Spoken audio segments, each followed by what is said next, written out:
I'm not looking at my laptop. Like, Right? I know.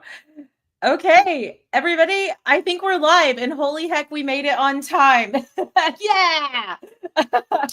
Okay, everybody, I'm Amy Singleton, the owner of Height Digital Norman, and the new leader of the Facebook group called Turning the World. It's kind of like the child support you didn't know you needed for your baby, your business, right? So we've been asked and asked and asked, and we put it off for just too long. And so my partner Joseph and I started that. Today, we are going live with Linda Clark. And I have to tell you a couple of things about Linda. I think about two things when I think of Linda. One, I think of how she and I both share this, and I don't even know that she knows this, but we don't like being called girls. oh no. She said that in a speech one time, and I was like, yeah, and like no one else said it. They were like, let's go, girls. And I'm like, I am not Shania Twain. I don't like her. Um, and we are not girls. We are women. We are business owners. We are leaders. And the other thing I think of when I think of Linda is when I hear a business owner complaining about their team, complaining about their staff. I've actually had no less than 2 times a business owner, Linda, come to me and say, Amy, can you come in and facilitate some kind of meeting so that my team won't be so stupid? And I'm like, okay, you need Linda Clark is what you need. Your team doesn't even need her yet. You need Linda Clark, like so bad. So Linda is here today to talk to us about actually growing a team that is high performing, how to build that high performing team and your culture. So welcome, Linda. I'm super stoked for this conversation. I'm so glad to be here. And I did not know that. And yes, they do need me, but I don't promise that my face will not go, did you just call your team stupid?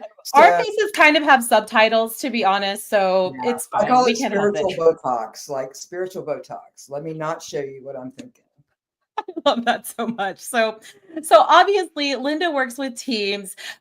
Linda, tell us a little bit about. I mean, you work with leaders across all industries, helping them to create the environment where people actually want to show up, they want to contribute, they want to innovate. So, before we dive in, can you tell me what is that one thing that most leaders just don't realize about building that truly engaged, high performing team? I think the thing is that we're talking about disengagement a lot, right? Like every report Yeah. is like 2/3 of your workforce. It's not the individuals, it's the system. And I Yeah. think that we have to start going, all right, this is a system. Why are people disengaging? If the forest was dying, we would look at the ground and go, hey, what's going on? Is it Yeah. healthy? Does it have what it needs? Yeah. Second thing that's a part of that is silence is not stability. There's big extroverts that are like, if we're fighting, it's healthy. And I'm like, yeah, kind of. And then other Yeah. people are like, well, they're so quiet. I'm sure they're peaceful. And I'm like, Have you no, had a toddler, ma'am? Like, have you ever no. had a quiet toddler? You know something's I've up if raised that toddler ponies. gets quiet. There's no Right. difference in your team. I mean, the madder I am, the quieter I am. If I'm still arguing with you, we're still 100%. friends, right? That's right. That's So right. the Oh, you're not so right. talking is not liking, the not liking is not trusting. So it all comes Mm. back to trust. As much as we want to dismiss it and call it laziness or stupidity or unwillingness or disengagement, it's like, you've got some poison in your dirt and we need to look at that. 100%. Yeah, you don't blame the tree with the bad leaf. You look at the soil, you look at its environment, right? God, that's so good. I have seen the same thing in my business. People don't leave jobs. They really don't. They leave cultures. And so much of that starts with the leader. So, And I love you said that when you said, because when you went, people don't leave jobs. I'm like, here it comes. They leave leaders. They leave cultures. They yeah, can they handle leave. one piece. It's the That's culture right. that's toxic. Right. Because if you've set the culture right, then who the leader is doesn't, I mean, it matters, but it doesn't really matter as much, right? I think of it Right. like a church. Like people don't leave churches, like they leave, like if as long as that culture in the church, no matter who is preaching or leading, it's okay because the culture is made up of the people. It's not just the head, right? That. And they'll Yeah, survive the change, right? We that's can right. adapt because the culture is strong. We can all of it because the culture. So I love that you're changing the talk from they don't quit leaders. There's really good leaders that people leave because they're Yeah. planted in garbage dirt. And that's Yeah. not fair to that leader. Well, and that's one of the major problems that I see as well, is because we are so good at running a marketing agency. We're so good at being a plumber or being a contractor or being an attorney or a CPA or that thing. But as that team grows and that stability, like you have to have every area of that stability, which is what we'll be talking about on the live at 11 o'clock in the Turning the World, is scaling with that stability and all the different pieces it takes. But when you don't have stability in that leader, then you just don't have stability in your team. And no one teaches us how to lead. We know how to do our job. We know how to do our profession. We might know how to be a nice person, but leading people is it's not managing people. It's totally different, right? It's a piece, right? And when we Yeah. break that down in a bit, we'll talk about it, because there's really good leaders that can't manage, and there's really good managers that don't lead, and Yeah. there's something out in the middle. So tell me, what's one thing that a leader can do today to start shifting that team culture? I think you really need to talk about, let me tell you a story about a manager I know. We'll call her Jess. And I know a couple of Jesses, so hey, it's not you. It's not you, Jess. But it's better. I didn't call you Karen because they were a really good manager. But they had a dream team, and on the surface, it looked really good, right? They were producing, they met their numbers. I mean, I've led teams like that in my past where we were completely toxic, but we were hitting our numbers. Yeah. But we're leaving something on the table. The meetings are silent. The brainstorms are painful, right? The crickets, because that's where the no trust shows up. And leading into what you're asking me is that I started writing about and talking about and working with them on the concept of guideship, which starts out in the very responsible realm of whitewater raft guides, watching them work with completely unqualified human beings to get down a river.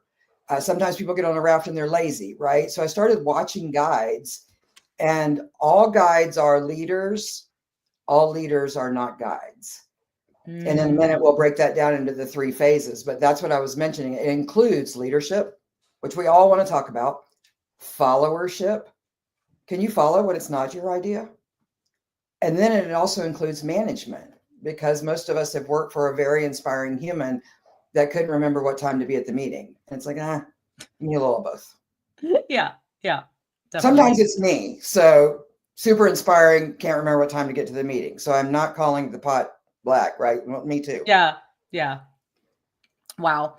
So I know that people are totally just scribbling notes right now, but let's like break this down a little bit.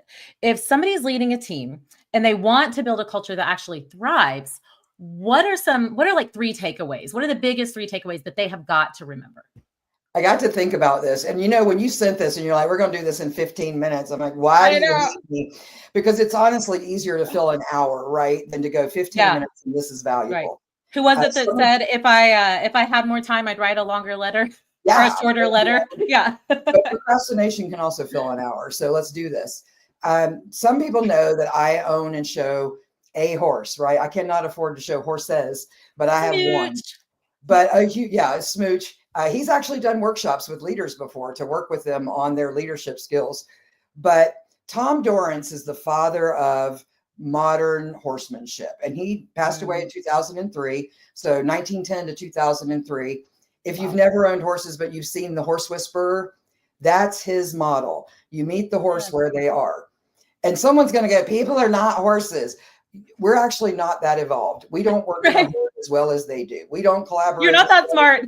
Right. We're not there yet. You're right. We're not as good as horses. No. So he says, and I have continued to use this with leaders, and it's a 3-step phase you can write down right now. First, you go with them, then they go with you, then you go together. And he's talking about horses. Every time I get on my horse, we use that model. First, I go with him. I'm in followership mode. I don't ask him for anything.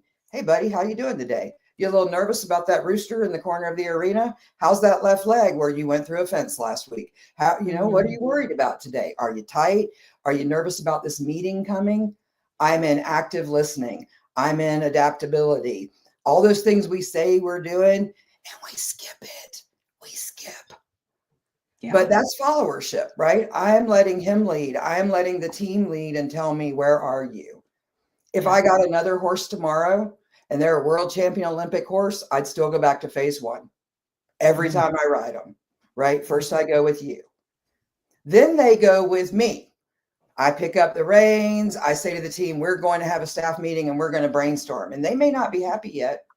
They may still be a little of Jess's team where they're a little, I don't know if I want to do this, but they do it because I built a little trust in phase one. This is where we're moving into management. We're getting the productivity. We will meet the KPI. We will meet the metrics. We may not still love each other. We don't really have a good culture yet, but we're in management. And a lot of people park here and live. And they're like, it's good enough. We met the numbers. Yeah. The third part is, and then we go together. And at some point when you're riding, the horse puts his head down and his whole body relaxes. And he's like, I don't worry about roosters. If I see a rooster, I will ask you how it's going. If you're not worried, I'm not worried. And that's when we can actually go to work, when he's soft. I cannot fight a 1,900-pound draft horse. I can manage at best, right? With hands. And then we go together. I don't care that he gets scared. It's okay to be terrified. But when you're scared, look at me. Don't blow up in rodeo and try and handle it on my behalf. Don't blow up in rodeo. Yeah. Well, I've totally been rodeoed. He's responsible That's right. for a Kevlar patch in my abdomen. So he has done it. But in that phase is where everybody says, oh, I want vision and purpose. That's phase 3. Oh, I want trust and psychological safety. You had to earn that. It's an outcome. Phase 3. That's right. That's we can use this horse story. And in 3 minutes, have you gone with them? You might need to just go out and start talking to people. Are they going with you? And you need to be happy with that because it's phase 2. They did something. They came to you. There's a little trust. What are you going to do with it? Yeah. Or are you in phase 3 and sustaining it?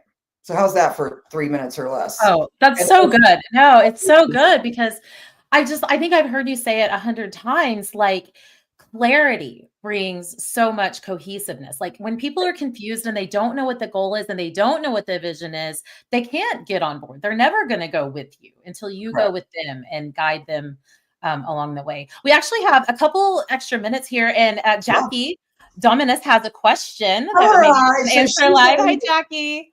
You two need to meet. I told you both. We have. We did on LinkedIn, and I've now joined her group. Remind me the name of the group? Idea Citizen. It's amazing. Idea Citizen. Y'all go join the group of Idea Citizen on LinkedIn. So Jackie asks, I have a question. Is it more important to hire for skill or culture if you have to pick? Oh, that's good. Oh, I'm so black and white here. Hire for culture. Okay. I would love, like, I've been in HR for 25 years. Like, I know my skin looks good, but 25 years. And I can honestly teach you really good HR in 12 to 16 weeks, right? The technical, here's the law. But when I look for HR people these days, I'll look at communication majors. They're the ones that study team dynamics. They're the ones that study negotiation. It's a really interesting thing for me all day long, like hire for the culture. You know, if your culture is wild, then don't hire really tame people, right? Like you don't want me in your financial institution that wears a suit every day doing the same thing. I'm going to break your rules and be someone's house cat. I was actually a little bit worried about going live on LinkedIn with you. I mean, I feel like we could maybe do Instagram or TikTok and be okay, but you never know how colorful we might get. So I think we've done pretty good. Well, Gary professional world of LinkedIn. The F word. I feel like I'm all right, right? I'm not wild. I'm just feral. So really we are feral. We are feral. Living that feral life has, following you has really taught me a lot. But that's not. The foremost leaders are saying this. I know at Height Digital, we hire the person. I know, we have done so much internal, job changing. We don't hire, we want you to have the skill, but we hire the person, not for the position. And also, we actually, our mastermind group had the privilege of being mentored by John Maxwell himself all throughout last year with a monthly meeting together. And a lot of times Mark Cole, his CEO, would join those groups. And he was like, when he came on with John 25 or 30 years, forever ago, he was like, I want this position. And John's like, look, I know this isn't the position you want, but I'm hiring you, not the position. And now he's the CEO. He started off practically mopping the floors for Maxwell, and now he's his right-hand man. So it really, really, I'm in a total agreement. That's the engagement, right? I will engage when you've hired me. The ADHD me, the little wild me, but the super smart at employment law me, the super good coach me, you got all of it, right? And you don't go, hey, come to 2-hour meetings and sit still. I really Yeah. can't. Could every meeting have a purpose, please? And, Yes. and not every Cut 'em meeting all in has to half. be an hour long. Just cut them in half now. That's right. That's So, right, guys.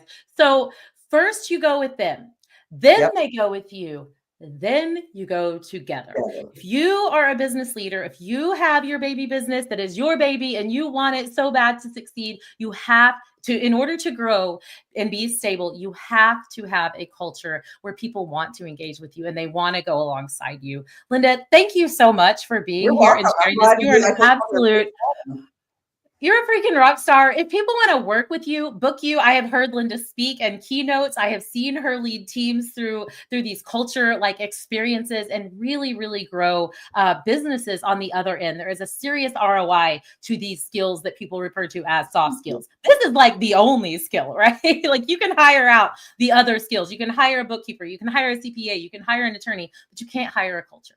But you can hire Linda to help you create one that will work. So guys, thank you for watching this. Tag a leader who needs to hear this. Drop your biggest takeaway in the comments. Follow Linda for more real talk on leadership and business growth. Linda, where can they find you? I know we already have the link up on the thing, but. So link is up. Follow me on LinkedIn. You can also just text Quest, Quest, Ooh. to 66866. And then like you're in the club. We do a free webinar once a month for leadership. Your team is welcome at that. You're welcome to reach out to me about your keynotes and events, but that's really the easiest. So Quest, and the number is 66866. Or DM me on LinkedIn. You know, don't pitch slap me, but DM me. No pitch slapping in the DMs, guys. I hate it. I hate it. I hate it. And I see my little baby sister on here too. Hi, Kelly. I'm so excited. Okay. Hi, Kelly. Hi, Kelly. She works for DHS. She's doing the real Lord's work over there. They are doing big work. Thank you for what you're doing. 100%. Bye, guys. Thank you so much. Bye. Good to see Bye. you. Thanks, Linda.